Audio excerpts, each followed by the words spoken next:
Methunadhamma and Verañjā, the origin of monastic law, where Venerable Sāriputta told the Buddha of his thought, which Buddhas had a long-lasting spiritual life and which not.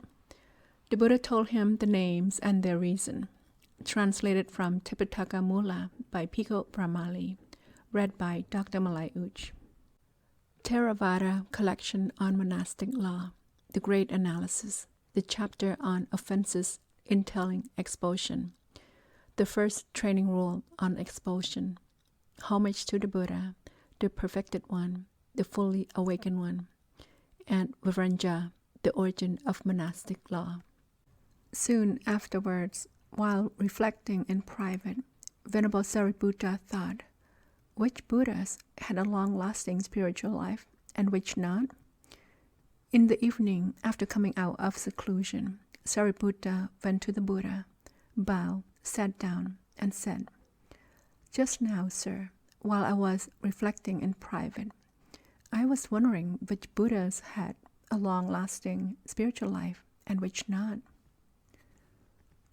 Sāriputta, the spiritual life established by the Buddhas Vipassana, Sekkha, and Vesapu didn't last long, but the spiritual life established by the Buddhas Kakosantha, Kaunakemana, and Kassapa did.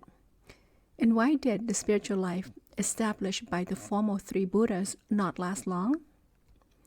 They made no effort to give detailed teachings to their disciples. They gave few discourses in prose or in mixed prose and verse, few expositions, verses, heartfelt exclamations, quotation, birth stories, amazing accounts, and analyses, nor did they lay down training rules or recite a monastic code. After the disappearance of those Buddhas and the disciples awakened under them, those who were the last disciples of various names, families, and castes, who had gone forth from various households, allowed that spiritual life to disappear rapidly. It's like flowers on a wooden plank. If they're not held together with a string, they're scattered about, whirled about, and destroyed by the wind. Why? Because they're not held together with a string.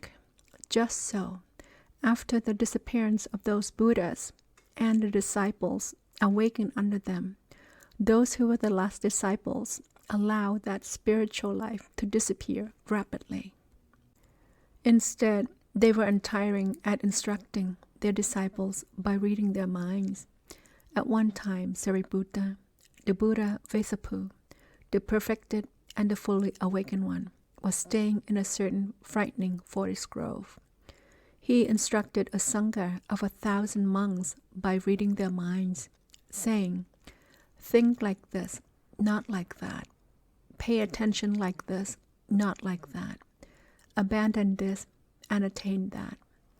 When they had been instructed by Buddha Vesapu, their minds were freed from the corruptions through letting go.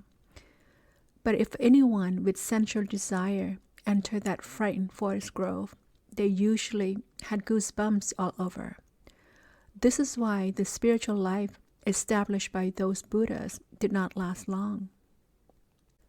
Why then did the spiritual life established by the latter three Buddhas last long? The Buddhas Kakosantha, Kaunakemana, and Kassapa were untiring in giving detailed teachings to their disciples.